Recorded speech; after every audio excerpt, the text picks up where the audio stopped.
शांति की शक्ति से शांति जग में लानी है। ओम शांति। शांति की शक्ति इस चैनल में आप सभी का स्वागत है। आज हम देखेंगे राजयोग मेडिटेशन का चौथा पार्ट। इसमें हम जानने की कोशिश करेंगे कि संसार के अंदर परमात्मा के कर्तव्य क्या है, क्योंकि जब हमको ये पता चलता है कि भगवान क्या करता है और क्या नहीं करता है, तो उस अनुसार हमारी भावना बनती है। भाई जो काम भगवान करेंगे ही नहीं, तो फिर हम वो काम के लिए भगवान के पास में जाएंगे क्यों? भाई आपको अगर बीमारी है तो आपको डॉक्टर के पास में जाना पड़ेगा। जिस प्रकार की बीमारी है तो उस प्रकार के डॉक्टर के पास जाना पड़ेगा। ऐसे ही परमात्मा जो है, जिसको कहा गया है वैद्यनाथ, तो हमारे मन के किस बीमारी का इलाज परमात्मा के पास है, ये हम जानने की कोशिश करेंगे। तो देखो कि हमारा जो जीवन है, इसमें जीवन एक बगिया है, इसमें भावना एक खुशबू के रूप में काम करती है। तो जीवन में भावना और विवेक दोनों का संतुलन चाहिए। मन जो है ये भावना का प्रतीक है, बुद्धि जो है वो विवेक का प्रतीक है। अगर हम ज़्यादा भावनाओं के वश रहते हैं और बुद्धि से जजमेंट नहीं करते हैं, तो कहीं हम अंधविश्वास की ओर चले जाते हैं। और केवल हम बुद्धि से ही काम करेंगे, उसमें भावना की खुशबू नहीं है, तो हम नास्तिकता की तरफ चले जाते हैं। तो भावना और विवेक, इसका संतुलन ही हमारे राजयोगी जीवन का आधार है। तो परमात्मा के प्रति हमारी भावना, ये तो असीम श्रद्धा है। और जहाँ भावना होती है तो हम क्या कहते हैं, भाई हमारे जीवन में जो कुछ भी हो रहा है ये भगवान की कृपा से ही हो रहा है। भाई बच्चा पढ़ाई में पास होकर आया तो कहेगा कि माता पिता के आशीर्वाद से हुआ है। तो माता पिता का जो आशीर्वाद है ये तो है, लेकिन अगर वो पढ़ाई नहीं पढ़ेगा तो केवल माता पिता के आशीर्वाद से कैसे होगा? तो कहने का तात्पर्य ये कि पढ़ाई ये बुद्धि का विषय है और माता पिता का आशीर्वाद ये भावना का विषय है। ऐसे परमात्मा के बारे में हमारी भावना है कि हम कहते हैं कि भी जो भी हो रहा है ये भगवान कर रहा है। ये हमारे निरअहंकारी पने का एक प्रतीक है। परंतु ये भी जानना हमको ज़रूरी है कि परमात्मा क्या करते हैं और क्या नहीं करते।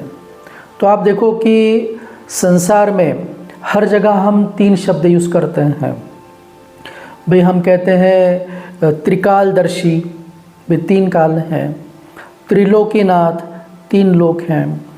त्रिनेत्री, त्रिनेत्री अर्थात हमारे ये दो चरम चक्षु और तीसरा बुद्धि रूपी नेत्र, त्रिनेत्री। ऐसे ही परमात्मा शिव के बारे में हमने कहा है कि त्रिमूर्ति शिव। हम कहते हैं त्रिदेव का रचयिता शिव। और आप देखो कि श्रावण का महीना चल रहा है। श्रावण के महीने में शिवलिंग के ऊपर 3 पत्तों का बेलपत्र चढ़ाते हैं। अब वो 3 पत्ते 3 देवताओं का प्रतीक है। तो परमात्मा शिव 3 मानस पुत्रों को जन्म देते हैं।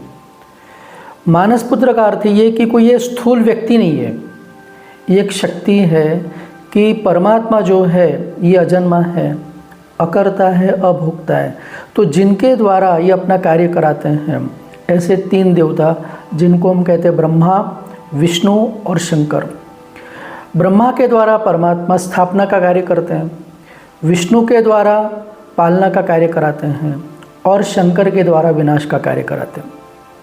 आप सोचो कि क्या विनाश कराएंगे? भाई अगर आपको कहा कि विनाश करो तो आप क्या विनाश करेंगे? तो भाई आपके घर में जो चीज़ें बिना काम की है, जो वेस्ट है, जो गलत चीज़ है, उसका विनाश करेंगे। तो परमात्मा शिव भी जो विनाश कराते हैं, तो जब संसार अपने अंतिम काल में पहुंच जाता है, तो आप देखो कि दुनिया में जो भी चीज़ बनी है, हर चीज़ जो बनी है उसका विनाश होना ही है। इसलिए कहते हैं आया है सो जाएगा, राजा रंक फ़कीर। हर चीज़ की एक्सपायरी डेट रहती है।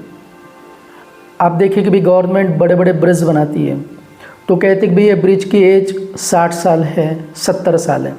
अब 70 साल जब वो ब्रिज की एज हो जाती है, अब वो ब्रिज टूटा भी नहीं होगा तो उसको तोड़ा जाता है। फिर वहाँ से एक डायवर्शन बनाया जाता है जिसको आप यूज़ कर सकते हैं जब तक कि नया ब्रिज तैयार न हो करके। ऐसे संसार का जो कालचक्र है ये 5000 वर्ष का कालचक्र है। जब ये कालचक्र पूरा होने को आता है तो इस संसार का महाविनाश होता है। 100% प्रलय नहीं होगा, लेकिन ट्रांसफॉर्मेशन होता है। तो ये संसार का महाविनाश आने वाले कुछ समय में निश्चित है। अब आप देखो कि कहा है कि शंकर के द्वारा विनाश, तो ऐसा नहीं कोई शंकर जी आएगा, तीसरा नेत्र खोलेगा और पूरी दुनिया खत्म हो जाएंगी। तो शंकर को हम देखते हैं कि साधना कर रहे हैं, साधना करते हुए दिखाते हैं हमेशा उनको। और शंकर जी के पास हमेशा त्रिशूल दिखाते हैं। तो त्रिशूल में हमेशा 3 कोने रहते हैं। जब त्रिशूल फेंका जाता है तो तीनों कोने एक साथ जाते हैं। तो ऐसे ही जब संसार का विनाश होगा तो 3 प्रकार से होगा। सबसे पहला है, आप देखो कि एटॉमिक वॉर।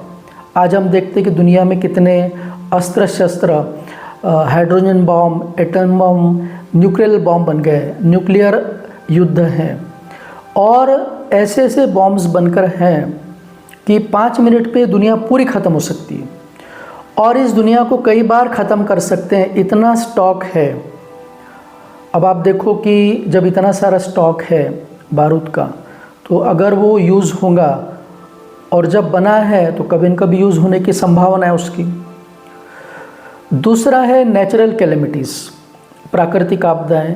आप देखो कि भूकंप है, बाढ़ है, अकाल है। और तीसरा है सिविल वॉर। भाई संसार में हर जगह धर्म के नाम पर लोगों में नफरत है। जब धर्म के नाम पर युद्ध होते हैं तो उसको कहते हैं गृह युद्ध। इस प्रकार तीनों प्रकार से ये संसार का महाविनाश होने वाला है। अब आप देखो कि जैसे महाविनाश होने का रहता है तो उस समय जैसे नया जब ब्रिज बनता है तो डाइवर्शन बनाते हैं। ऐसे ही कलयुग खत्म होने के बाद जब नया युग सतयुग आने वाला है तो उसमें बीच में एक संगम युग, जो परमात्मा कहते हैं पुरुषोत्तम संगम युग, ये एक डाइवर्शन का युग है।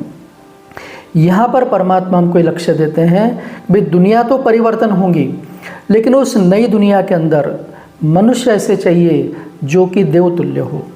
आज हम सभी देवताओं जैसे ही थे, तभी हम कहते हैं कि भाई हमारी ये कुल देवी है, कुल देवता है, तो हम देवी देवताओं के कुल के थे।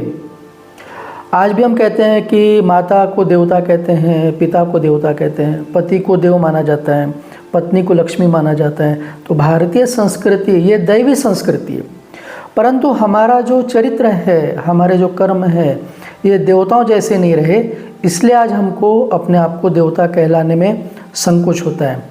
लेकिन जब परमात्मा ने कहा है कि मैं ऐसी करने का सिखाता हूँ कि नर ये नारायण बनता है, नारी लक्ष्मी बनती है। भाई सुखमणि ग्रंथ में लिखा है कि मनुष्य से देवता की एक करत न लागी वार।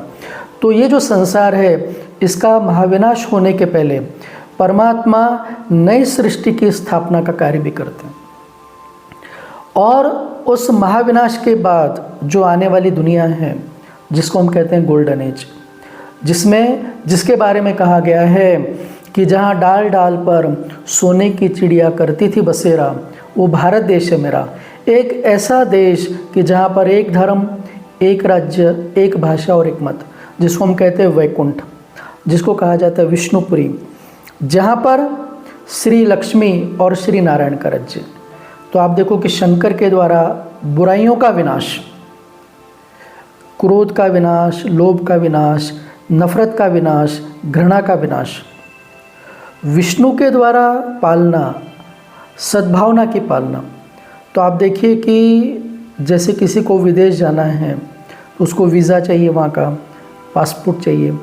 ऐसे ही अगर हमको विष्णुपुरी में जाना है कि जहाँ पर शेर और गाय घाट के ऊपर पानी पीते हैं, ऐसे सुख की दुनिया में जाना है, तो विष्णु जो है, विष्णु को दिखाया चतुर्भुज। चतुर्भुज अर्थात आप देखो 4 पैर नहीं दिखाए, 2 मुंह नहीं दिखाए, लेकिन 4 हाथ दिखाए हैं।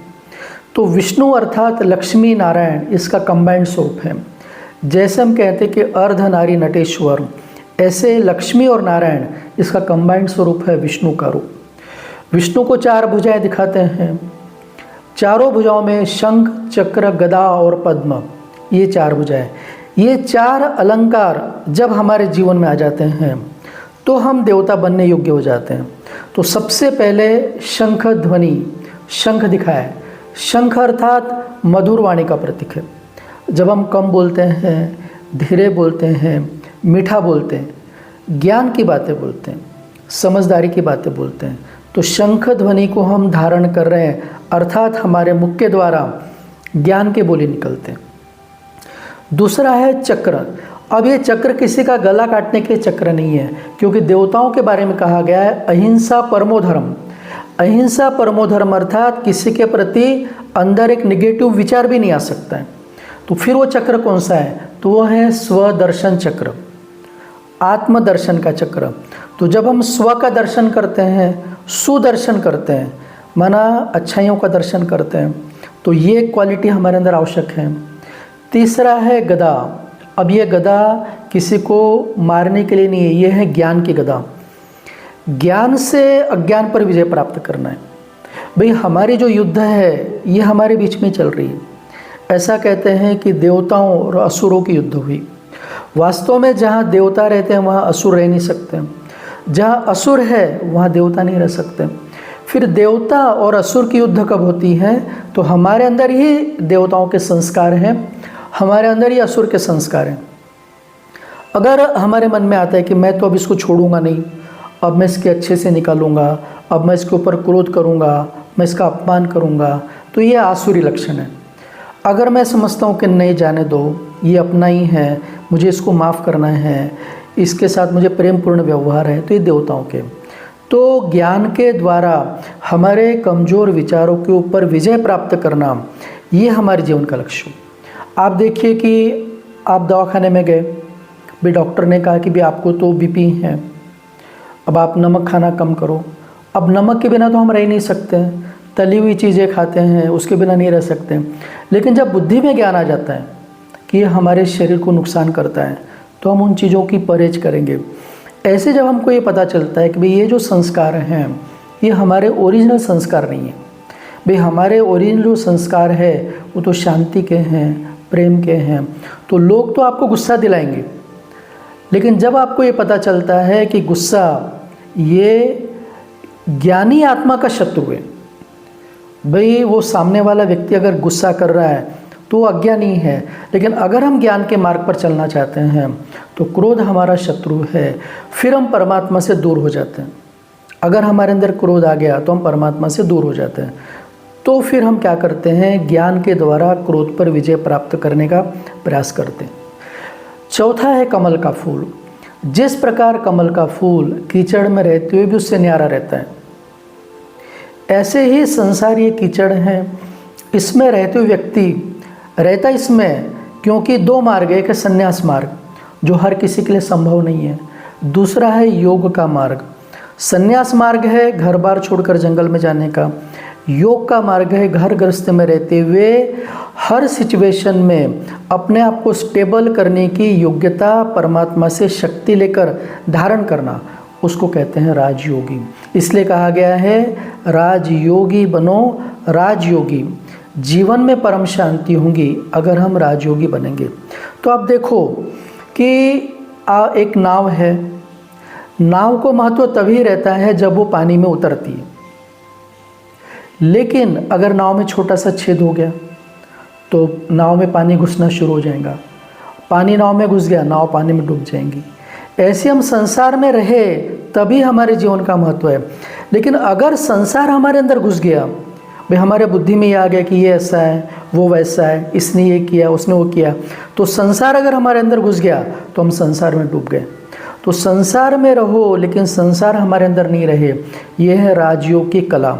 तो जब ये शंख, चक्र, गदा और पद्म, ये चार अलंकार मन से हम धारण करेंगे, भाई स्थूल रूप में तो बाजार में मिल जाएंगे। आपने अगर अपने हाथ में सुदर्शन चक्र ले लिया, गदा ले ली, तो लोग तो आपको हंसी उड़ाएंगे, क्योंकि हमारा कर्म वैसा नहीं है। इसलिए ये मन के अलंकार हैं। जब हम इन मन के अलंकारों को धारण करते हैं तो हमारा जीवन ये वैकुंठ में जाने के योग्य बन जाता है। तो हमने देखा कि कैसे परमात्मा बुराइयों का विनाश कराते हैं, विष्णु के द्वारा अच्छाइयों का पालना करते हैं, अब ब्रह्मा के द्वारा परमात्मा इस सृष्टि का निर्माण करते हैं। तो कैसे निर्माण करते हैं? तो ये एक जानने का विषय है कि निर्माण करना अर्थात क्या। तो निर्माण करने का अर्थ है कि ऐसे नहीं कि ब्रह्मा कोई पुतला बनाएगा उसमें जान डाल देगा भाई। तो ब्रह्मा के द्वारा निर्माण का अर्थ है ट्रांसफॉर्म करना। भाई परमात्मा शिव ब्रह्मा के द्वारा ज्ञान देकर हमारे विचारों को परिवर्तन करते हैं, इसको हम कहते हैं निर्माण।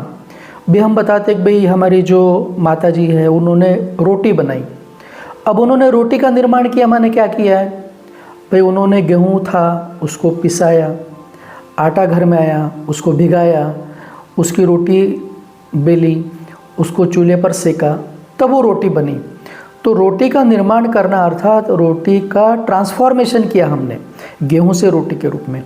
ऐसे ही ब्रह्मा के द्वारा परमात्मा सृष्टि का निर्माण करते हैं अर्थात ट्रांसफॉर्म करते हैं।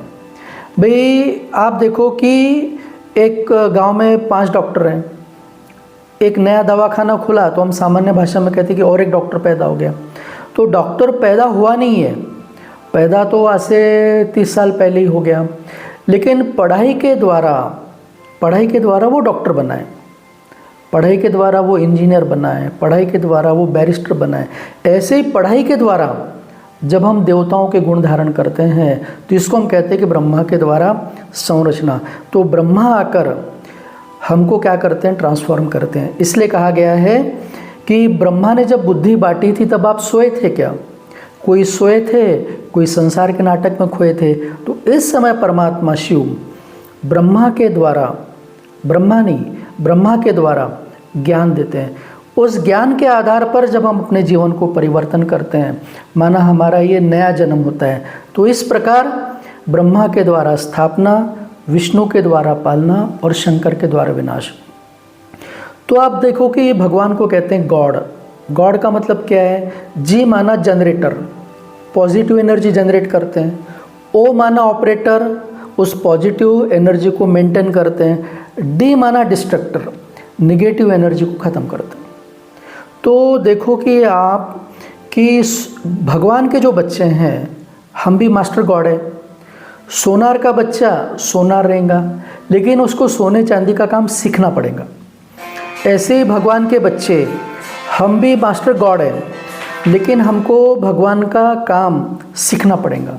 तो भगवान का काम कौन सा है? तो हमारे भी जीवन के अंदर कुछ समय हमको पॉजिटिव एनर्जी जनरेट करनी है।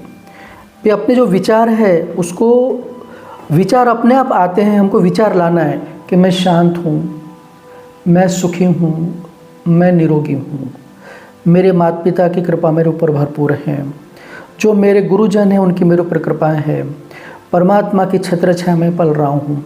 अच्छे विचार करो। जितना हम अच्छा सोचते हैं उतना हमारे अंदर एक शक्ति आती।